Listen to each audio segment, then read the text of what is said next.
Amplify is back.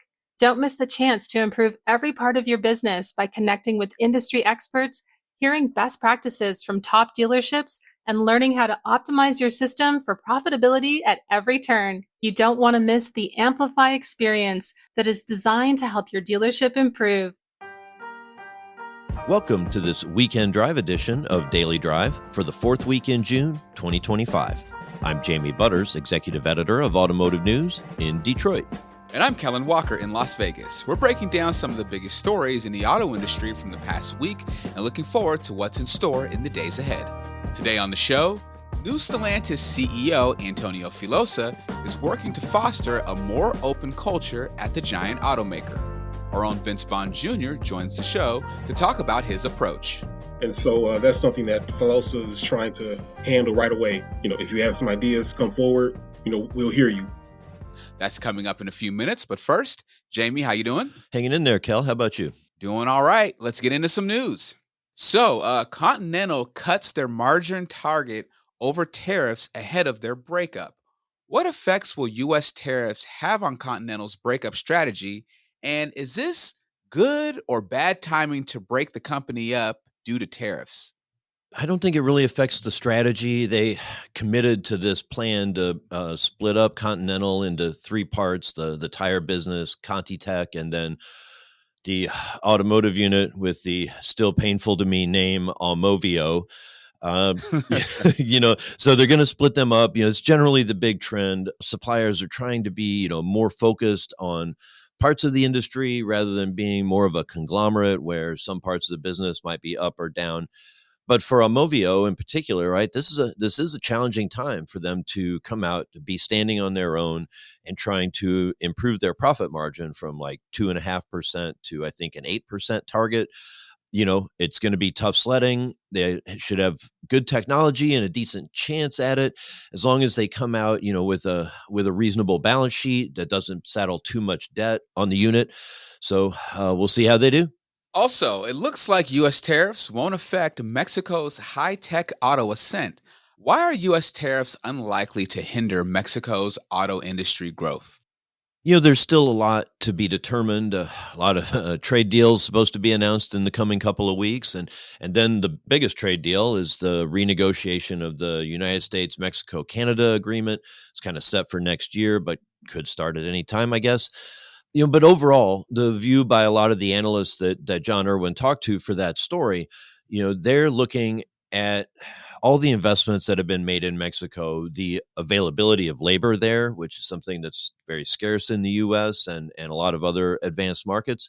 The environmental regulations are pretty reasonable. So there's a lot of advantages to Mexico. Mexico can supply other markets than the U.S. But so far, despite the way President Trump opened his global war on trade, really attacking Mexico, Canada, and China, Mexico and Canada have kind of been let off the hook, and being part of North America is, again, a relative strength for a lot of suppliers, a lot of manufacturers. So we'll see how it turns out over the coming year or so. But at this point, at the very least, Mexico can survive this Trump term, and they may come out of it even stronger. And finally, Ford orders salaried employees back to the office. How might Ford's return to office policy help its overall performance and growth? The idea behind a policy like that is to have just more interaction, better communication between workers, ideally probably a little more knowledge transfer from some of the older workers to some of the younger folks. Maybe that works. I think in some cases, maybe managers are wary that their employees who are working from home aren't working as hard as they could be. We know that can be a trade-off that goes both ways. A lot of times employees, if you save them the time on the commute, they can give more back to the company, or at least they have more time for their own life so that they can truly focus on company work when they're working.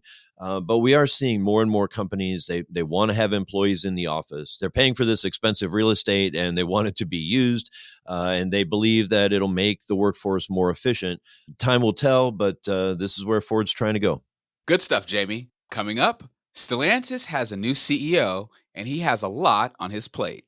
That's next on Weekend Drive. Daily Drive listeners like you have access to the lowest price for Automotive News Congress 2025 on September 11th. The event is where the industry's biggest players tackle its toughest challenges. Congress attendees don't just follow the industry, they lead it. This year's featured speakers include Hyundai Motor Group Executive Chair Yusin Chung and General Motors CEO Mary Barra. We are investing in America. We're creating jobs. That's creating IP in this country. And I think, the United States needs to lead in key technologies. Join us to gain the insights and connections needed to steer your business through massive change. To get the lowest price for the event, go to autonews.com/events, select Auto News Congress, and type in the discount code Daily Drive, one word, all caps. We'll see you in September in Detroit. Amplify 2025 is right around the corner. Are you ready? Join the industry's leading innovators this August 18th and 19th at the Ritz-Carlton Dallas Las Colinas and be part of the event that will reshape retail automotive. At this 2-day experience, you'll explore new strategies and fresh ideas for driving real growth at your dealership. Choose from 9 hands-on workshops, each designed to deliver practical insights across every department. Gain forward-thinking perspectives during our expert-led keynote session and leave with actionable takeaways to implement right away. And it's not all business. Amplify also gives you the chance to connect with fellow professionals on the greens at TPC Las Colinas, the iconic course that hosted the PGA Tour's Byron Nelson Championship for 35 years. Secure your spot at Amplify 2025 today by visiting rayray.com/amplify. That's REYREY.com/amplify today. Welcome back to Weekend Drive. I'm Jamie Butters with Kellen Walker. New Stellantis CEO Antonio Filosa wants an environment where ideas can flow freely. Filosa made clear during his first employee town hall in Italy on June 25th that he's looking to foster a company culture where people can speak up and be heard. A healthy internal discourse on how to take the massive automaker to the next level is needed as part of moving the company beyond the cost-cutting era of previous CEO Carlos Tavares. Tavares was driven by a need to achieve a double-digit profit margin each year. Now the company is trying for a more customer-centric mindset that better responds to market demands. Vince Bond Jr. covers Stellantis, and he joins us now from his home office in Saginaw, Michigan. Vince Bond, welcome back to Weekend Drive. Thanks for having me. So Antonio Filosa took charge of Stellantis, formally becoming CEO this past week. He follows Carlos Tavares, and he seems to be really trying to set a different tone. So he's coming in and he's saying that he's really trying to empower his team. He wants people to be able to speak up if they have ideas and be heard. And I've heard some complaints from dealers in the past that, maybe Tavares wasn't hearing them as they would like. And so that's something that Filosa is trying to, handle right away. If you have some ideas, come forward, we'll hear you. And then also he's really trying to push this idea of the customer first, and also having respect within the company for each person. So respect and trust is going to be huge in the company. And so just a lot of things he's trying to move forward now. It's interesting because we know that some of the outside stakeholders, the dealers and the suppliers, had felt under Tavares that their opinions were not welcome. They were there to deal. It's interesting that Filosa made the same point of openness, with his employees. So we kind of saw that when Mary Barra took over at GM, but they were having problems with the ignition switch recall and issues not being escalated. They were having things really be suppressed. So it was interesting to me that he's trying to stress this openness and trust internally as well as externally. Yes, that's going to be a huge focus going forward. Just being trustworthy and just making sure everybody's ideas are out there, and don't be afraid to speak up if you can. So has this new, more open approach influenced any decisions yet, or is it too early to see that?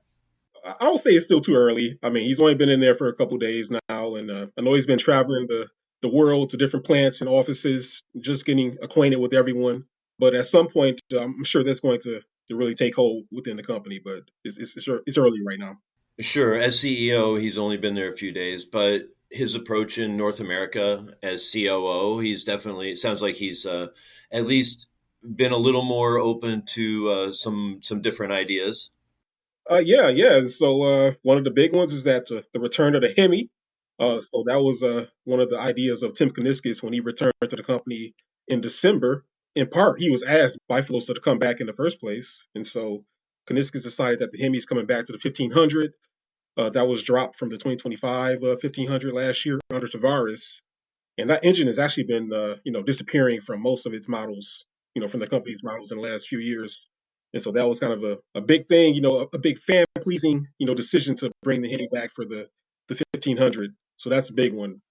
It's so funny to me. I mean, you wrote all the facts. They're going to offer Hemi as an option.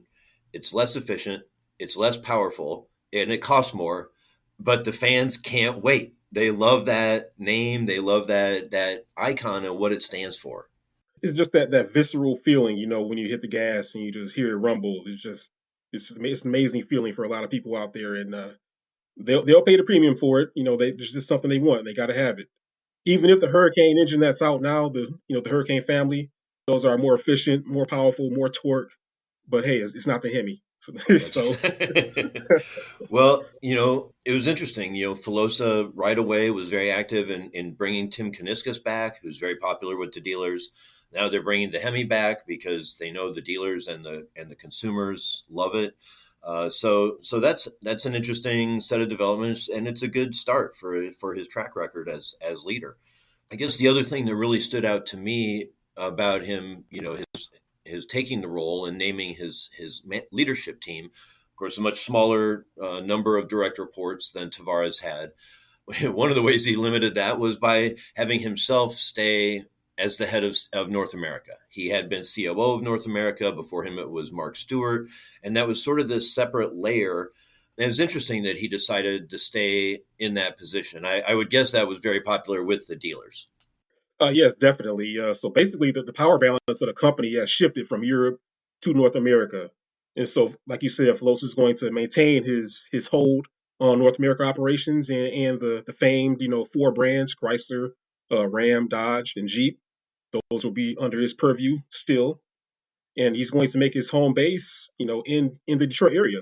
Is I that believe right? he moved. Yeah, I believe he moved here sometime last year, and so he's going to remain here with his family, and so he'll be in the market. He'll understand the culture. He'll understand what customers want. Being here. Yeah. Well, and he's put a lot into those dealer relations, and we all know, right? Stellantis has 14 brands, but it thrives or fails based on mostly Ram and Jeep. And staying close to those brands, those dealers, and those operations makes a lot of sense for a CEO trying to turn around the company. Yeah. Dealers are excited too, just to have the CEO based here. He's a little bit more accessible, so it's not he's not overseas, and he might come a couple times a year, and you have to try to get him on a short schedule. So Filosa's going to be here for the long haul. Yeah, a lot more accessibility for sure. Interesting. One other interesting move, Maxime Picat, who had been seen as sort of the other strongest internal candidate, is decided to leave the company. His name's been floated as CEO of some other businesses, but he was head of purchasing globally, so there's a new person for that. Seems like that's another area where Stellantis and Filosa really need to do some work to repair relations after the Tavares era. Yeah, definitely. So the purchasing area, and they also named a new role for the supply chain management, globally. And so that's actually something that surprised me as well. So yeah, the purchasing and supply chain network, that's something they're focused on. So the other big question, the big strategic question for Stellantis, 14 brands plus, the joint venture with Leap Motor, is there really room for all of these brands long term? Is there any sense of the timing, or are there brands on the chopping block? And how soon might we see a new plan roll out by Filosa and his team? Yeah, so I know Tavares famously said back in 2021 that he would give the brand CEOs 10 years to execute their plans, and then they'll go from there. And then last year he mentioned that we could see some examinations of those brands as early as next year in 2026, and that kind of speeds up the process a little bit.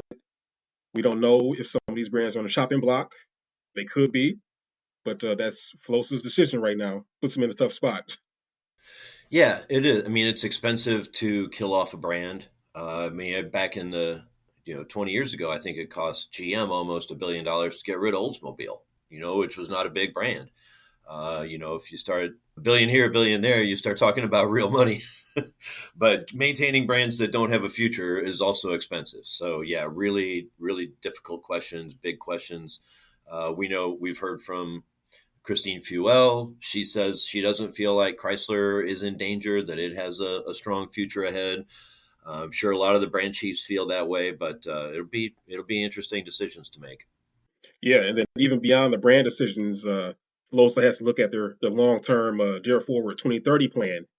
And that has some pretty ambitious goals, such as being 100% EV in Europe by 2030, and then 50% EV in the US by 2030. And so that's one of the things they'll have to examine going forward. And he confirmed that the company is looking at that plan now, and they'll let us know when they make some changes. Yeah, I mean they seem to have shifted the focus from how do we make the leap to EVs to how do we offer a full array of powertrains from EVs to hybrids to Hemis. Yes, yes. Yeah, at least one good thing that came from the Tavares era is that their platforms, Stella Large, Stella Medium, they're all versatile. They can support gas vehicles, EVs, hybrids. So they are ready for whatever happens with their decisions on the powertrains. We know you'll be ready for whatever happens with Stellantis. Vince Bond Jr. covers Stellantis for Automotive News. Thank you so much for joining me today. Yep, thank you. That's all for this Weekend Drive edition of Daily Drive. I'm Jamie Butters. And I'm Kellen Walker. You can get the latest news on leadership, trade policy, and everything happening in the auto industry at autonews.com. Come back on Monday for a conversation with Lyft Executive Vice President of Driver Experience, Jeremy Bird. We also announced a partnership, as you mentioned, with Mobileye and Marubeni. So Mobileye is obviously building the technology, and Marubeni, which a lot of people didn't know who in the U.S. necessarily, but they finance and fleet manage hundreds of thousands of vehicles across the world. We'd love to hear from you. Let us know what you think of the show and the topics we covered today. Send us an email at dailydrive@autonews.com or leave us a voicemail at 313-444-2774. If you enjoy the podcast, remember to like, leave a review, and subscribe so you never miss an episode.